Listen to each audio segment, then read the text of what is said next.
Shalom, salam sejahtera dari Tuhan Yesus Kristus untuk anak-anak sekalian. Jumpa lagi dengan saya, Bapak Budiono, dalam pendidikan agama Kristen dan budi pekerti di kelas 11, dan hari ini kita berjumpa di bab yang ketiga.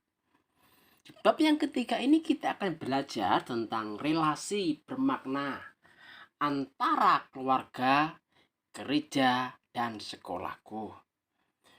Sebelum kita masuk pelajaran di kesempatan ini, mari kita berdoa lebih dulu, memohon pimpinan, pertolongan Tuhan, supaya apa yang kita pelajari sungguh dapat kita terima dengan baik.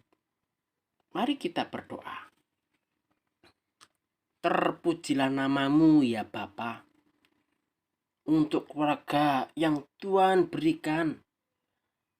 Aku senantiasa bersyukur. Walaupun keluarga tidak sempurna, aku tetap bersyukur. Kunaikkan kepadamu, ya Tuhan. Untuk tempat sekolah, tempat belajar kami bersama,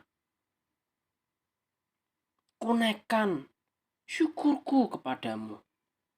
Kiranya Engkau menerima, ya Allahku dan Tuhanku. Mohon selalu bersedia.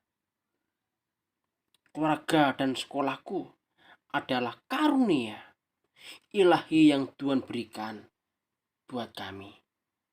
Terpujilah namamu, ya Bapa. Dalam Kristus Tuhan kami berdoa. Amin. Anak-anak yang dikasih oleh Tuhan Yesus Kristus, dan kita di bab yang kedua ini, kita akan membahas 3 poin penting, yaitu keluarga, gereja, dan sekolah. Nah, sebelum kita masuk lebih jauh membicarakan bagian ini, ada baiknya kita akan melihat dulu tentang posisi anak-anak, posisi peserta didik, posisi kalian semua. Nah, anak-anak, manusia atau posisi kalian itu adalah makhluk ciptaan Allah yang dianugerahi akal, pikiran, dan memiliki potensi untuk beriman kepada Allah, dan dengan akalnya mampu memahami gejala-gejala alam, memiliki tanggung jawab atas segala tingkah lakunya, dan memiliki akhlak. Dengan anugerah inilah anak-anak yang menjadikan manusia sebagai makhluk mulia, di mana makhluk lain tidak memiliki keistimewaan tersebut. Hanya manusia yang memiliki kecerdasan, memiliki pikiran, sehingga bisa merespon, menanggapi, dan beriman kepada Tuhan Yesus Kristus. Nah, perkembangan manusia secara perorangan pun melalui tahapan-tahapan yang memakan waktu bukan sebentar anak-anak, tapi bisa mencapai belasan tahun, bahkan puluhan tahun untuk menjadi dewasa.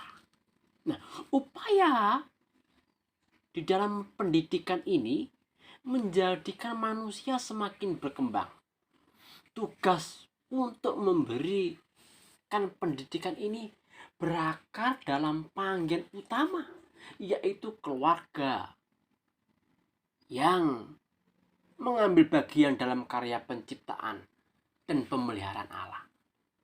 Nah, dengan memiliki anak, ya seperti kalian, keluarga, terutama orang tua, mengemban tugas untuk membentuk agar anak-anak betul-betul berkembang dan hidup sepenuh sebagai manusia, sehingga ia dapat mengembangkan setiap potensi yang ada pada dirinya secara optimal. Nah, ini penting untuk kita pahami. Jadi manusia diciptakan begitu luar biasanya, begitu uniknya anak-anak. Maka kalau kita tidak menggunakan pikiran kita dengan maksimal, itu berarti kita sedang tidak menjalankan amanat agung, amanat Tuhan, yaitu untuk mengembangkan potensi yang Tuhan berikan. Sebenarnya potensi itu adalah milik Tuhan dan kita dipercayakan untuk mengembangkan. Nah, melalui pendidikan ini anak-anak, manusia dapat mengembangkan berbagai ide dan menerapkannya dengan kehidupan sehari-hari sehingga dapat meningkatkan kualitas hidup manusia itu sendiri. Ya, ini penting anak-anak. Harus yang menjadi pedoman kita ini untuk belajar itu adalah pemberian Tuhan, pikiran yang Tuhan berikan kepada kita. Kita harus mensyukuri pemberian ini, anugerah ini. Dengan pikiran ini kita bisa berkarya, bisa menciptakan segala sesuatu, bisa membuat sesuatu, dan berpikir dengan ide-ide dan kecerdasan yang Tuhan berikan. Nah, kalau kita sudah memahami bagian ini, maka kita akan masuk di dalam materi pembahasan kita hari ini. Yang pertama adalah anak dan pendidikan. Ya, anak dan pendidikan. Anak-anakku yang dikasihi oleh Kristus Tuhan, anak kalian itu merupakan anugerah, sekaligus juga titipan dari Tuhan yang memiliki potensi-potensi yang luar biasa. Sehingga anak-anak memerlukan didikan untuk mengembangkan potensinya dengan sungguh-sungguh. Ya, potensi-potensi itu terdiri dari potensi kognitif. Ya, potensi kognitif. Lalu potensi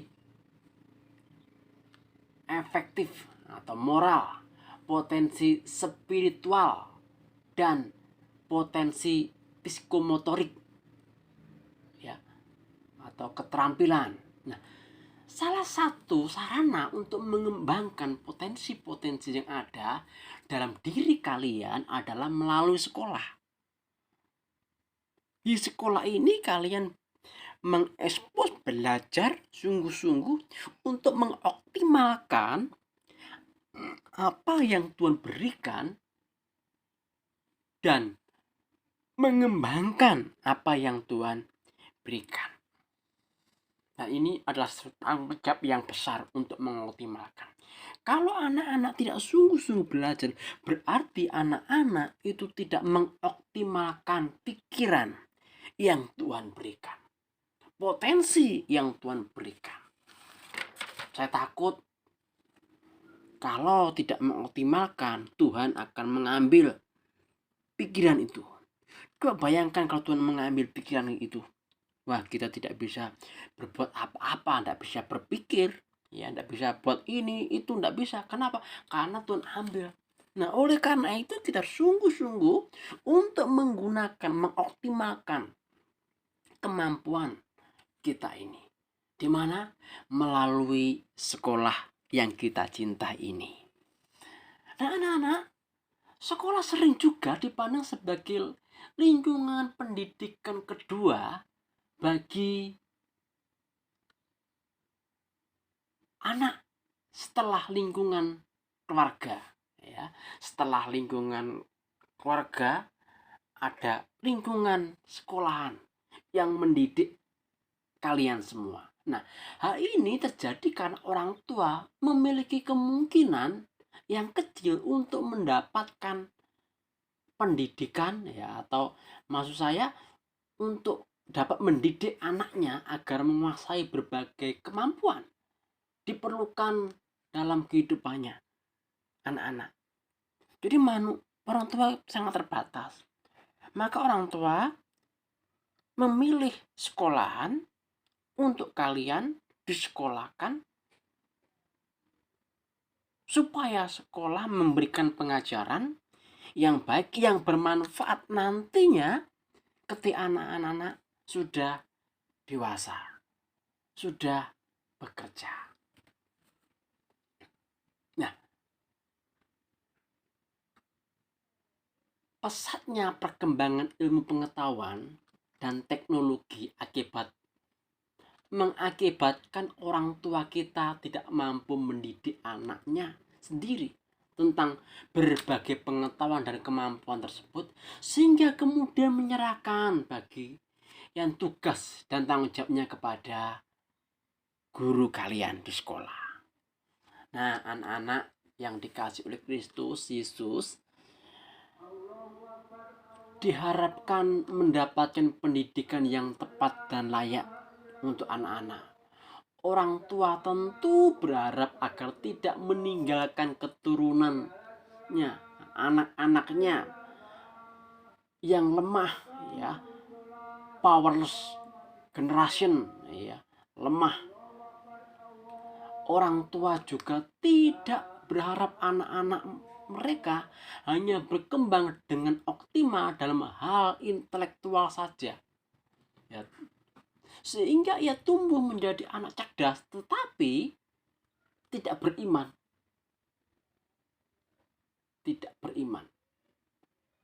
Dan ini tidak diharapkan oleh orang tua kalian. Nah, oleh karena itu anak-anak, orang tua kalian sering memilih sekolah yang berkualitas, yang diharapkan dapat membentuk anak-anak bertumbuh dengan memilih karakter yang kuat, strong karakter, ya, sesuai dengan nilai keagamaan, cerdas, ya, fisik yang kuat, serta memiliki integritas dan semangat sebagai modal untuk membangun bangsa dan menjadi berkat bagi semua orang. Nah, ini bagian yang pertama, anak-anak. Bagian yang kedua yaitu tripusat pendidikan, ya, tripusat pendidikan. Apa itu tripusat pendidikan? Nah, anak-anak, seluruh pendidik manusia dapat berlangsung dalam tripusat, ya, tripusat pendidikan, yaitu di dalam keluarga atau di rumah, di sekolah, dan di gereja sebagai lembaga masyarakat. Ini. Jadi kita dibentuk itu melalui 3 bagian ini yang tidak boleh ditinggalkan. Keluarga, lalu gereja, lalu sekolah. Nah, mari kita lihat satu persatu bagian ini. Pendidikan dalam konteks keluarga. Nah, maksudnya dalam konteks keluarga ini, anak berinteraksi dengan orang tuanya dan anggota keluarga yang lain, ya. Ada papa, mama, ada kakak, ada adik, ada sepupu, ada kakek, nenek, dan berinteraksi, gitu ya. Dia memperoleh pendidikan informal, terutama melalui proses sosialisasi dan edukasi berupa pembiasaan atau habit formation atau yang sudah kita bahas pada bab yang sebelumnya. Nah, itu. Jadi yang ikut membentuk kalian itu adalah keluarga kalian. Yang kedua itu pendidikan dalam konteks gereja.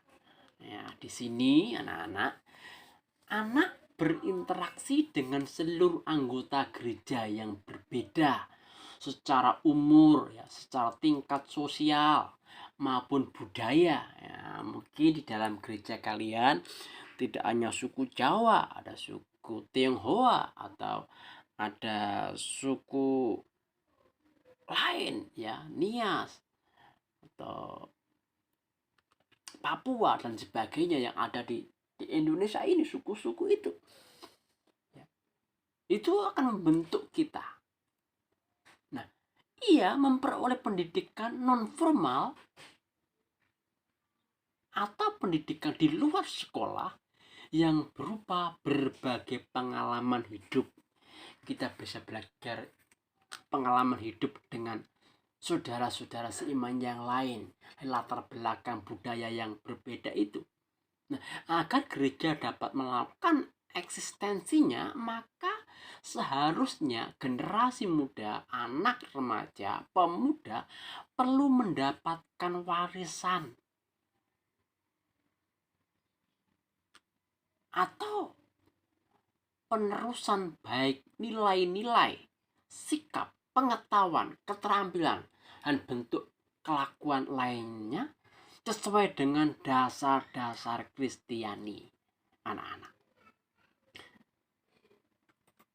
Nah, dalam konteks gereja, pribadi Kristen dapat bertumbuh dan berkembang sesuai dengan situasi dan kondisi jemaat yang dilandasi oleh sikap yang berdasarkan rasio, berdasarkan nilai Kristiani dan tujuan hidupnya. Oleh karena itu, anak-anak perlu didorong untuk terlibat dan menjadi aktivis gereja agar dapat mengembangkan kepribadian secara sehat, secara Kristiani. Nah, ini penting untuk kita jalankan. Yang ketiga, pendidikan dalam konteks sekolah, ya. Tidak asing karena kita ada di dalam sekolah. Dalam konteks sekolah ini, anak-anak remaja memperoleh pendidikan formal, ya, pendidikan formal. Artinya apa? Artinya terprogram dan terjabarkan dengan tetap yang berupa pengetahuan, nilai-nilai, keterampilan maupun sikap terhadap mata pelajaran. Nah, anak-anak berinteraksi dengan lingkungan kalian yang lebih luas bersama teman-teman kalian, sebaya kalian. Nah, aspek-aspek penting yang mempengaruhi perkembangan ini, ya, anak-anak di sekolah dapat berupa bahan-bahan pengajaran, teman dan sahabat, peserta didik, guru kalian, serta para pegawai TU, kepala sekolah yang ada di sekolah kita. Sekolah adalah sebuah lembaga yang dirancang untuk apa? Untuk mengajarkan anak-anak semua di bawah pengawasan guru mapel kalian. Secara etimologi, kata sekolah berasal dari bahasa Latin, ya, skole atau sekolah, bisa berarti sekolai atau sekolah, yang berarti waktu luang atau waktu senggang, di mana pada masa lampau sekolah adalah kegiatan di waktu luang bagi anak-anak di tengah-tengah kegiatan utama mereka, ya, yaitu bermain dan menghabiskan waktu untuk menikmati masa kanak-kanak atau masa remaja. Nah, kegiatan dalam waktu luang itu adalah mempelajari cara berhitung, cara membaca huruf, ya, cara membaca huruf dan mengenal tentang moral atau budi pekerti dan estetika atau seni. Nah, untuk pendampingan dalam kegiatan sekolah, anak-anak didampingi oleh orang tua yang asli dan mengerti tentang psikolog anak, ya, sehingga memberikan kesempatan yang sebesar-besarnya kepada anak untuk menciptakan sendiri dunianya melalui berbagai pelajaran. Nah, saat ini sekolah mengalami pergeseran makna menjadi bangunan atau lembaga untuk belajar dan mengajar serta tempat menerima dan memberikan pelajaran. Itu awalnya anak-anak dari waktu senggang lalu menggunakan waktu senggang untuk belajar, lalu bergeser terbentuklah lembaga khusus menangani peserta didik dengan serius, ya. Dan sampai saat ini kita memerlukan sekolah itu. Nah, anak-anak, sekolah itu sebenarnya berfungsi untuk mengembangkan kemampuan dan membentuk watak serta peradaban anak bangsa yang bermartabat dalam rangka mencerdaskan kehidupan bangsa. Sekolah juga bertujuan untuk mengembangkan potensi peserta didik agar menjadi manusia yang beriman dan bertakwa kepada Tuhan yang Maha Esa, berakhlak mulia, sehat, berilmu, cakap, kreatif, mandiri, dan menjadi warga negara yang bertanggung jawab nantinya. Nah, dalam pelajaran Kristiani, sekolah dalam pendidikan agama Kristen dan budi pekerti menuntut kita semua agar mengelola dengan sungguh-sungguh dari para pengelolanya. Pak, pendidikan agama Kristen harus dilaksanakan secara efektif baik yang para pendidik maupun peserta didiknya. Nah, itu yang kedua. Di bagian yang ketiga ini, anak-anak, kita akan belajar tentang relasi antara sekolah dan rumah, ya. Relasi antara sekolah dan rumah. Anak-anak yang dikasih oleh Kristus, sekolah merupakan pihak sekunder dalam pendidikan kalian. Sebab apa? Sebab pihak primer tetap berada di tangan orang tua kalian. Terutama ayah, papa, atau mama, atau ibu yang telah dipilih dan ditetapkan oleh Tuhan. Jadi sekolah hadir sebagai mitra saja anak-anak, sebagai rekan kerja saja yang berkolaborasi dengan orang tua kalian dalam mendidik generasi berikutnya sebagai penerus pelaksana misi Tuhan secara turun-temurun. Nah, sekolah memiliki tugas ganda, ya, yang harus dipikul. Sekolah menjalankan pendidikan kepada kalian yang dipercayakan orang tua kepada guru, kepada kami, untuk mengambil bagian atau berpartisipasi dalam membentuk kepribadian, membentuk karakter dan kehidupan rohani yang bertumbuh, di mana kami para guru memiliki peran sebagai fasilitator, motivator, mentor yang merancang proses belajar dan mengajar secara formal, ya. Jadi sekolah tidak hanya sekedar sebagai wadah untuk menambah ilmu pengetahuan kepada kalian semua, tetapi juga untuk memuridkan kalian dengan cara melatih dan mengembangkan pola pikir di dalam perspektif kebenaran nilai-nilai Kristiani. Nah, dengan demikian anak-anak, kalian dapat memecahkan berbagai permasalahan hidup yang dihadapi di sekolah, yang dihadapi di rumah, maupun di dalam masyarakat luas, di mana mereka berada secara bijaksana dan sesuai dengan kebenaran firman Tuhan tentunya. Nah, anak-anak, sebagai pihak penopang sekolah perlu menjalin komunikasi, berdialog dengan orang tua kalian. Sebaliknya, keluarga dituntut untuk bersedia memberikan dukungan bagi kelangsungan dan pekerjaan Tuhan melalui sekolah. Keluarga dipanggil untuk memberi waktu lebih banyak berdiskusi, baik dengan guru di sekolah maupun dengan anak-anak yang mengikuti pendidikan.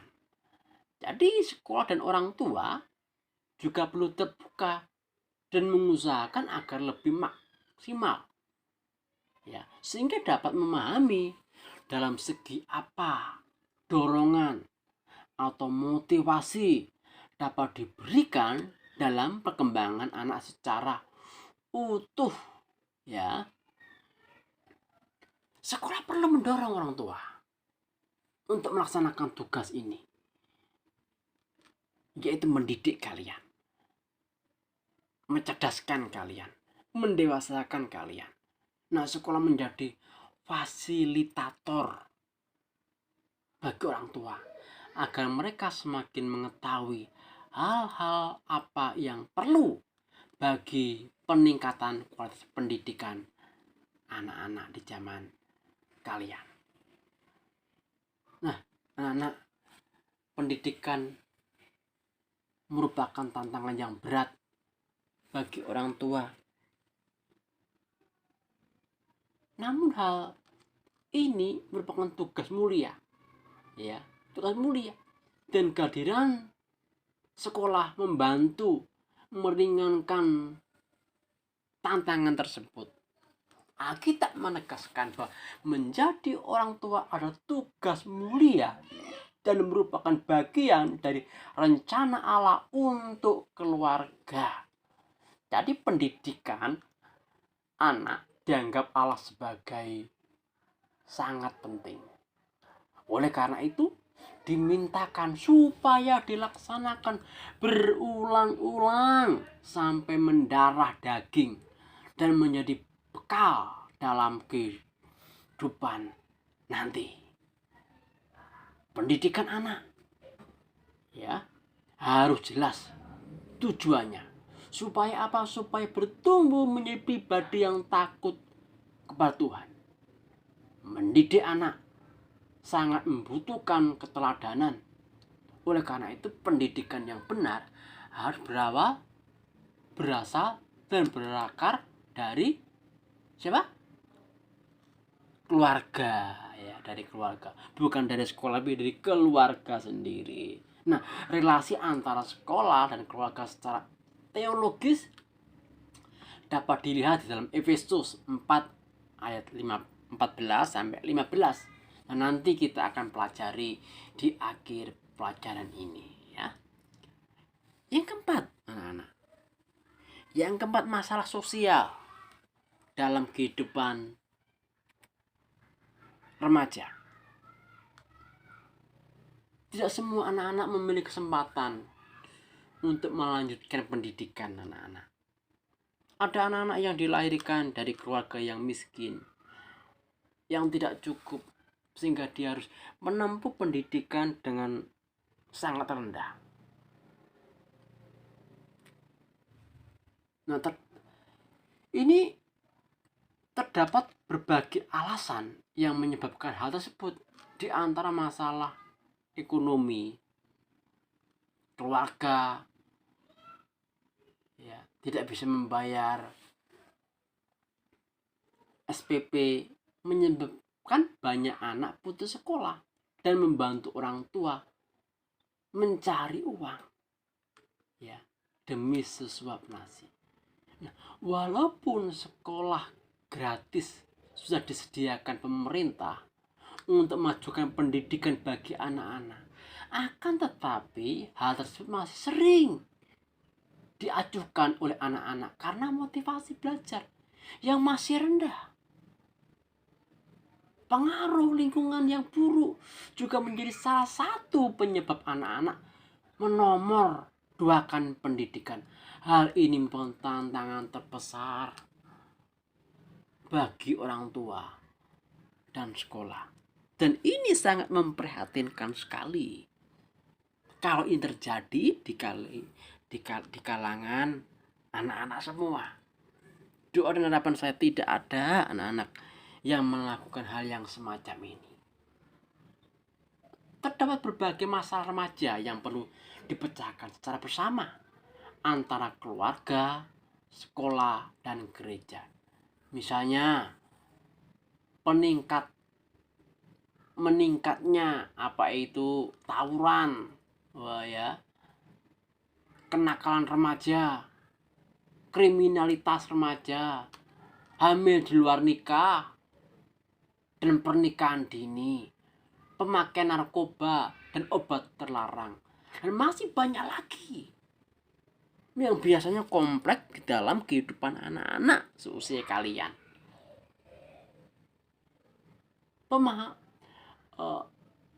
Masalah tersebut rupanya perlu ada kerjasama antara keluarga, sekolah, dan gereja untuk mengembangkan nilai-nilai Kristiani yang dapat secara langsung dirasakan oleh lingkungan.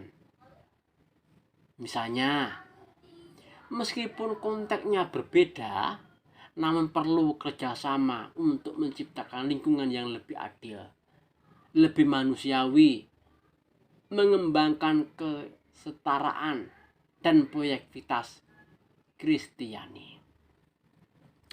Nah, kita masuk pada bagian yang terakhir, yaitu masalah penjelasan Alkitab, ya. Ini penting karena menjadi dasar teologis kita berpijak di dalam ajaran atau pada bab yang ketiga ini.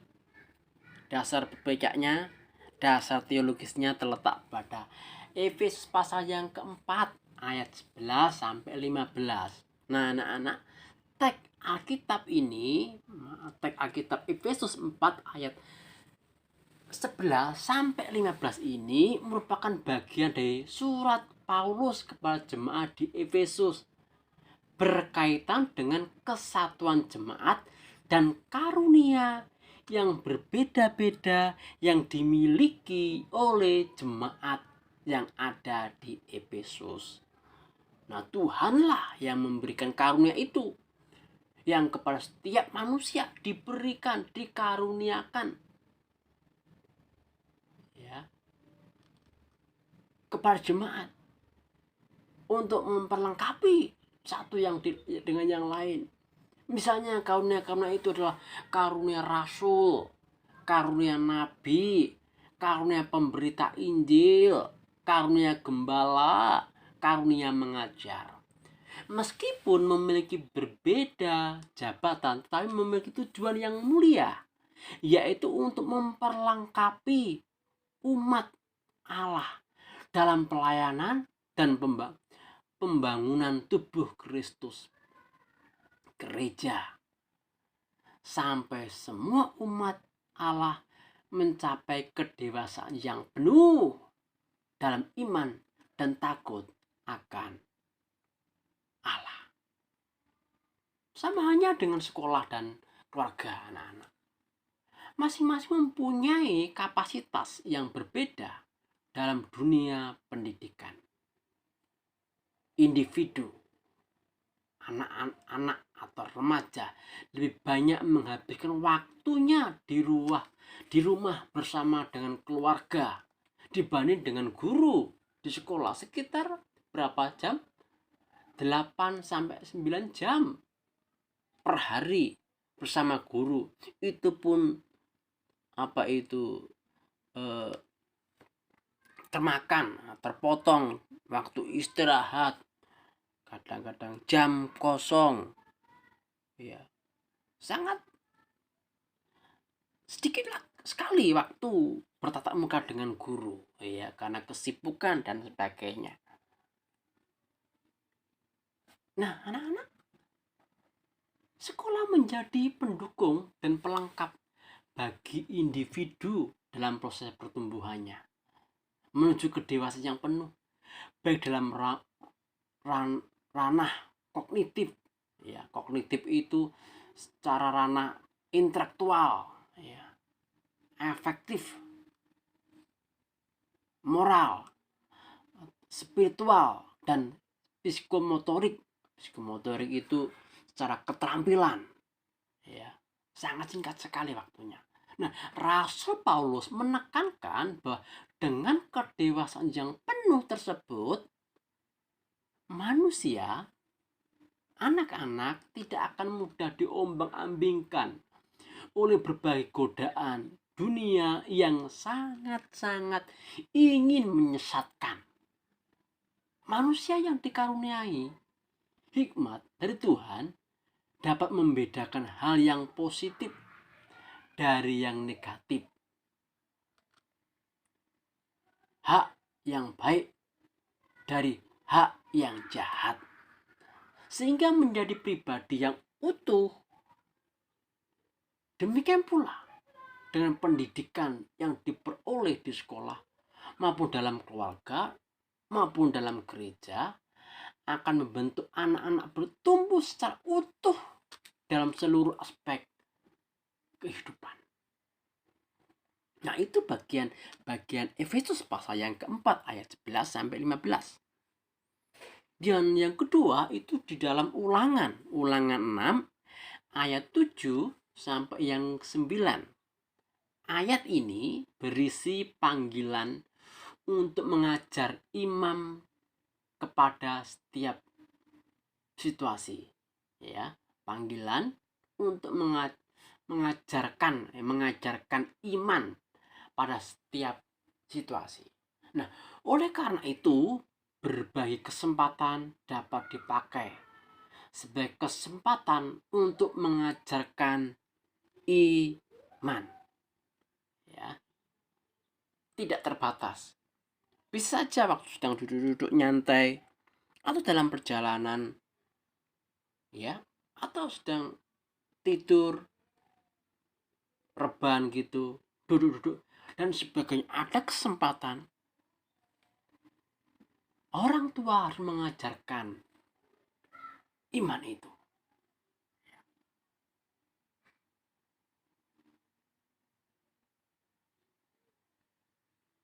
Hal mendidik dan mengajar kalian semua adalah perintah Tuhan yang harus dilakukan oleh orang tua.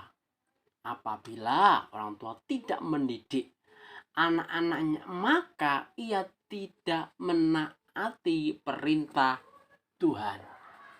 Jadi anak-anak membutuhkan pendidikan yang layak untuk kehidupan di masa depan. Jika pendidikan ini tidak diperolehnya, maka orang tua memberikan masa depan yang suram bagi anak-anaknya. Dan ini kalau terjadi sungguh-sungguh sangat disayangkan. Oleh karena itu anak-anak bersyukur karena orang tua kalian betul-betul memahami bagian ini, menyekolahkan kalian di sekolah yang kita cintai. Dan kita berdoa supaya orang tua diberi kesanggupan, ya, untuk mendidik kalian, untuk mendidik adik-adik kalian, sehingga semua anak-anak Tuhan boleh mengenyam pendidikan dengan baik untuk kesiapan di masa yang akan datang kelak. Tuhan Yesus memberkati. Nah, anak-anak yang dikasih oleh Tuhan Yesus, terima kasih boleh menggunakan waktu bersama saya, Pak Budiono, dalam pendidikan agama Kristen dan budi pekerti. Mari kita tutup pertemuan ini dengan berdoa.